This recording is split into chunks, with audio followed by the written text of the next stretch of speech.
Fala pessoal, Márcio Acabe aqui com vocês para mais uma videoaula. Nosso conteúdo programático de hoje, falando ainda das vias metabólicas, mais precisamente sobre o sistema aeróbio e a oxidação dos aminoácidos. Portanto, nossos objetivos serão conhecer as vias metabólicas no exercício físico, compreender a síntese de ATP a partir dos aminoácidos e entender a transaminação oxidativa para obtenção de energia. Nossa metodologia, videoaula expositiva, concentre-se na aula e vamos lá. Muito bem, a gente dando continuidade aqui da nossa última aula, falamos sobre dentro da respiração aeróbica, nós falamos sobre a oxidação da glicose e falamos também sobre a utilização dos lipídios para a obtenção de ATP. Para finalizar aí então esta longa e interminável aula, da aula como via metabólica para obtenção de energia, iremos então finalizar sobre os aminoácidos, né? Muito bem. Portanto, os aminoácidos são as unidades fundamentais das proteínas.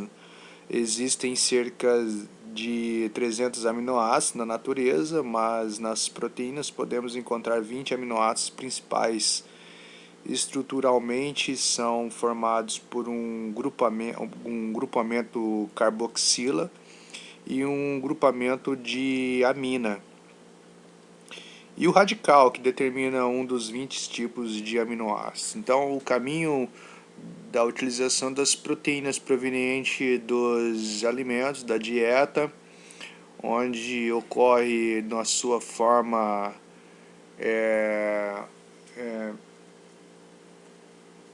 menor, reduzida, né, são os aminoácidos. Esses aminoácidos eles dão origem a vários tecidos, como enzimas, pele, cabelo, unha, alguns hormônios e principalmente músculos. Okay? Mas também existe um caminho para a obtenção de energia dentro da via aeróbia para a formação de ATP. Vamos entender esse caminho então. Muito bem, antes de começar falando da obtenção de energia, os aminoácidos são classificados em glicogênicos e cetogênicos. Nesta imagem aí está dividido pelas cores, em azul para os cetogênicos e em rosa para os aminoácidos glicogênicos. Os aminoácidos glicogênicos são aqueles que servem como substrato para a síntese de glicose, ou seja, transforma aminoácidos em glicose através da gliconeogênese. Esse fenômeno acontece no fígado. São aqueles que são degradados até a formação de piruvato e alguns dos intermediários no ciclo de Krebs. Já os aminoácidos cetogênicos são aqueles que servem como substrato para a síntese de corpos cetônicos, na cetogênese, pelo fígado também, e são aqueles que são degradados e transformados e convertidos em acetilcoenzima A. Portanto, uma das principais funções de síntese das proteínas são a formação de músculos, né? Esses aminoácidos eles são sintetizados no músculo, mas também os músculos podem ser degradados para a formação e obtenção de energia em situações de jejuns prolongados, principalmente. Então, a dieta rica em proteína, dentro das necessidades diárias, um dos principais objetivos é a construção de músculos entre as várias formações de substâncias no nosso organismo, e excesso de aminoácidos que podem ser catabolizados e transformado em gordura, até mesmo em glicogênio. Durante o jejum ou pessoas com diabetes, tipo 2, por exemplo, as proteínas são utilizadas como combustível. E existe esse caminho onde você transforma os aminoácidos em músculos ou quebra o músculo para a obtenção de energia.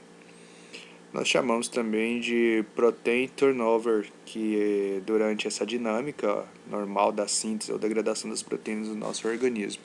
Então, essa combinação de síntese ou quebra do músculo para obtenção de energia, que é a renovação proteica, é chamado também de protein turnover.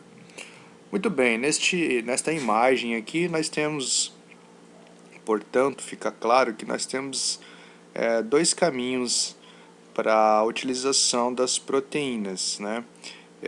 Eu posso usar as proteínas provenientes das dietas, que serão convertidas em aminoácidos. Esses aminoácidos pode ocorrer em síntese de compostos nitrogenados não proteicos. Aí ocorre uma separação desse produto do aminoácidos da sua forma molecular original, ela é quebrada e ocorre formação do grupos de aminos, e esses grupos é, eles são utilizados no ciclo da ureia para a eliminação de nitrogênio e também podem ser formados esqueletos de carbono. Tá? Esses esqueletos de carbono serão utilizados para a síntese de glicose ou de glicogênio, na síntese de gorduras e podem ser utilizados na respiração celular para a obtenção de ATP, que é o nosso foco principal da aula de hoje. Muito bem, então como que ocorre aí a redução desses aminoácidos, a separação das moléculas de aminoácidos? Por exemplo, nós temos aqui uma molécula de aminoácido, a sua formação original, e quando ocorre a utilização para obtenção de energia, por exemplo, né, da via degradativa, ela possui um passo muito específico, no qual o grupo da amino ela é separada do esqueleto de carbono e desviado para uma via especializada para o metabolismo desse grupo. Então, esse quadrante aqui, nós temos uma molécula inteira do aminoácido, e aí ela sofre aí uma utilização através de processo enzimático, e aí nós temos a obtenção de amônia e cetoácidos. Essa amônia ela vai convertida em ureia, e aí no nosso organismo tem um ciclo da ureia que vai fazer ATP, e iremos estudar um pouco mais adiante. E essa ureia também parte dessa ureia pode ser excretada na urina. Já os cetoácidos, esse composto, né, de cetoácido, pode fazer creatina quinase, pode fazer glicose, faz corpos cetônicos, ácidos graxos, ou também pode formar aí novos aminoácidos. Mas e dentro do exercício, quando vamos partir da premissa de que o indivíduo ele está aí na sua sessão de musculação e ele não se alimentou corretamente, ou seja, não comeu aí, não ingeriu os alimentos apropriados para antes de ir para a sua atividade intensiva. Digamos que esse indivíduo ele está aí algumas horas em jejum e resolveu ir para fazer a musculação. Dentro deste caminho, o próprio corpo se encarrega de utilizar e produzir a própria energia. Porque sabemos que, de acordo com a escolha da modalidade e a sua intensidade, existe um caminho quase que predominantemente na utilização de alguns substratos provenientes dos alimentos ou a partir da formação de tecidos ou de reservas energéticas do nosso corpo. Muito bem, então essa utilização dos aminoácidos através dos tecidos já formados no nosso corpo, neste caso aqui o próprio músculo, existe uma relação da utilização desses aminoácidos e todo o processo enzimático, a conversão desses aminoácidos em subprodutos e uma participação muito interessante de um órgão que é o fígado. Então no fígado ocorre aí o metabolismo desses aminoácidos que originalmente ele sai lá do músculo, passa na corrente sanguínea e é transportado para o fígado e ocorre aí várias ações enzimáticas desse produto para a utilização aí de um substrato energético devido à sua ingestão. Muito bem, existem aí duas palavras, vocês talvez se identifiquem aí ou identifiquem elas na literatura, mas quer dizer a mesma coisa, que é a aminotransferase ou a transaminase. Este fenômeno ele catalisa a transferência desses grupos de amino, dos aminoácidos, né, para o alfa-cetoglutarato, ou seja, quebra a proteína, os aminoácidos que são convertidos em glutamato, e esse glutamato é convertido em alfa-cetoglutarato e transportado pela alanina lá para dentro do seu fígado, gerando glutamato. E ele é carregado então pela alanina para excreção e reações biosintéticas. A alanina atua como transportador desse grupo de amino, né, e do piruvato também, dos músculos e durante a sua prática, a contração muscular. E é transportado lá para dentro do fígado. O músculo e o tecido que degradam os aminoácidos para a obtenção de combustível desse grupo da amina, como o glutamato. O grupo dessa amina mais o glutamato pode ser transformado em glutamina através da glutamina sintase e transportado para o fígado, ou transferido ele ou piruvato, que são produtos que podem ser convertidos em glicose e serem utilizados dentro do próprio músculo pela ação da alanina aminotransferase. Então a alanina no fígado é convertido em glutamato, o qual pode entrar na mitocôndria sobre a ação do glutamato, a glutamato desidrogenase, que é a outra função das ações enzimáticas, né, para a liberação da amônia. O gastroenergético lá no fígado da gliconeogênese fazer com que esse aminoácido seja convertido em glicose, e esse é o produto que você deveria ter ingerido antes de ir para a sua sessão de musculação. Então, na falta da glicose, seu próprio músculo é quebrado e transformado em glicose, quebra a proteína, passa por todos os processos enzimáticos, então os aminoácidos musculares, convertido em glutamato, alfa-cetoglutarato, transportado pela alanina para dentro do teu fígado. O teu fígado, além de transportar o alfa-cetoglutarato e também o piruvato, parte do alfa-cetoglutarato é convertido novamente em glutamato. Esse glutamato dentro do teu fígado vai gerar amônia, consequentemente vira ureia. Nós temos o ciclo da ureia, que irei explicar um pouco mais adiante, mas também forma ATP, além do piruvato que foi transportado para dentro do teu fígado e aí sofre ação gliconeogênese para fazer o que? Açúcar. Esse açúcar ele sai de dentro do teu fígado, joga para dentro da corrente sanguínea, que joga para dentro do seu músculo para fazer o que? Contração muscular. Muito bem, então o músculo precisa de todo o ATP da contração do próprio músculo, né? É,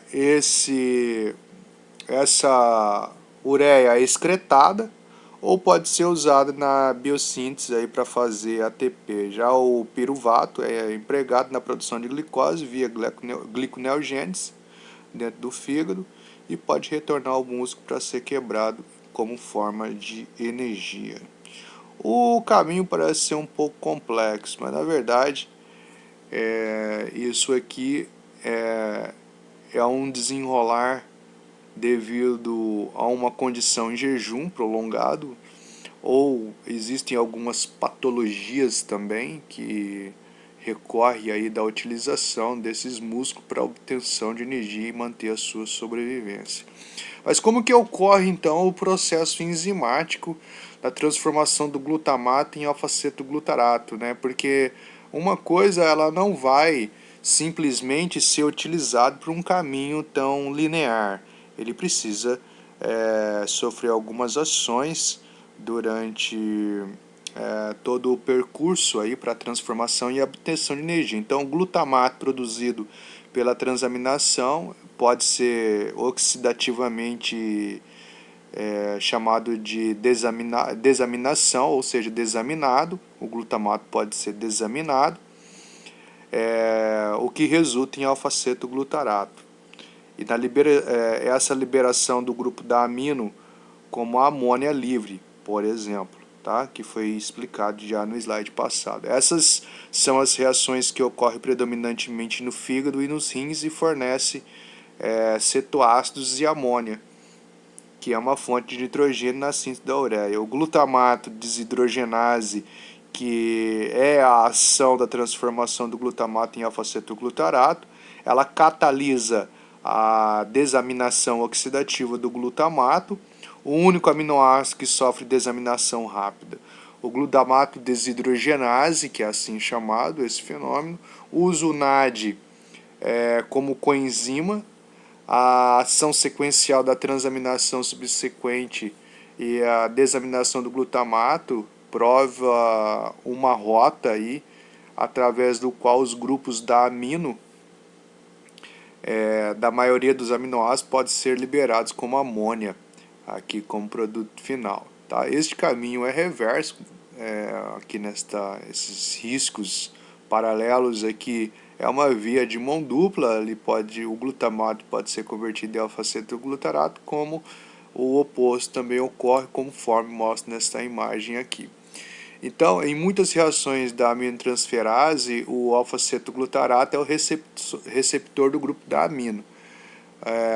Agora, este caminho, antes dependia do NAD, este caminho agora ele necessita da piridoxal, aliás, tá? Piridoxal fosfato, que vai fazer aí como cofator de todas as aminotransferases. Então, para que eu converta, aqui o glutamato foi convertido em alfa-cetoglutarato.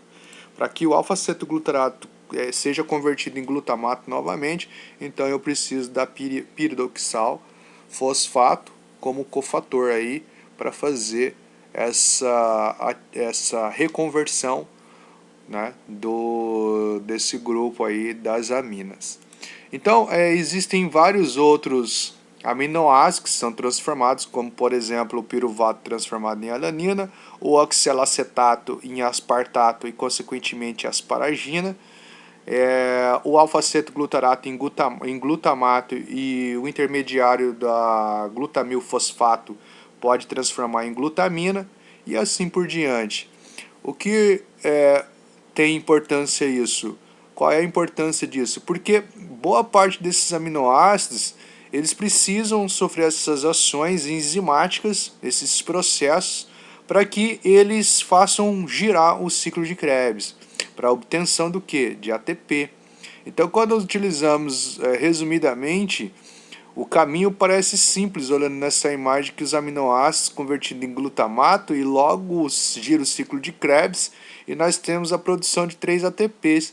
Só que durante estas interseções nós temos várias condições onde o glutamato seja convertido ou reduzido, ali convertido ou transformado em outros caminhos de amino, e aí sim vai fazer girar o ciclo de Krebs. Então assim como parte dos aminoácidos são convertidos em amônia, consequentemente em ureia, que entra no ciclo da ureia, a parte da ureia entra nesse ciclo e para a produção de ATP, e também pode ser excretado na urina. Então, uma pequena fração de energia oxidativa, normalmente não é uma via muito comum para a obtenção de ATP em seres humanos, mas provém do catabolismo de aminoácidos. Já sabemos que os aminoácidos eles não são armazenados no nosso corpo, eles são utilizados para a formação de várias substâncias, inclusive tecido muscular. Então, se o nosso corpo, por algum motivo, principalmente ali a falta de ingestão de nutrientes, esses músculos serão quebrados para a obtenção de energia por algum motivo, alguma razão mais especial. Esses são derivados de hidrólise de proteínas celulares, da degradação da proteína ingerida da alimentação. 10 a 15% aí de todo aminoácido é utilizado para a obtenção de ATP, ou da quebra das proteínas corporais na falta de outras fontes de combustível durante o jejum, e principalmente da diabetes tipo 2 não tratado, conforme eu já disse no slide anterior. Então, certas doenças, né, algumas doenças humanas graves, pode ser atribuídas também a defeitos genéticos que envolvem enzimas específicas das vias do catabolismo de aminoácidos. E dependendo dos produtos finais da degradação, os aminoácidos podem ser convertidos em corpos cetônicos, faz aí cetogênese.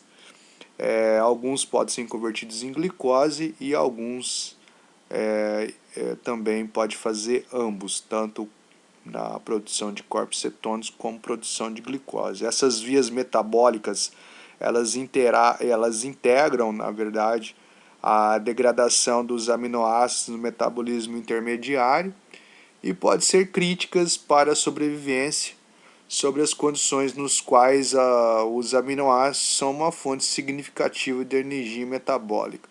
Aí fala assim, professor, mas essa porra toda aqui é muito complicado, eu não consigo, é difícil estudar esses caminhos para chegar numa condição da minha compreensão sobre a utilização do aminoácido, por exemplo, entre outros substratos energéticos para a formação de ATP. Assim, não é, eu te falo que não é, porque quanto mais você estuda, mais informação você agrega.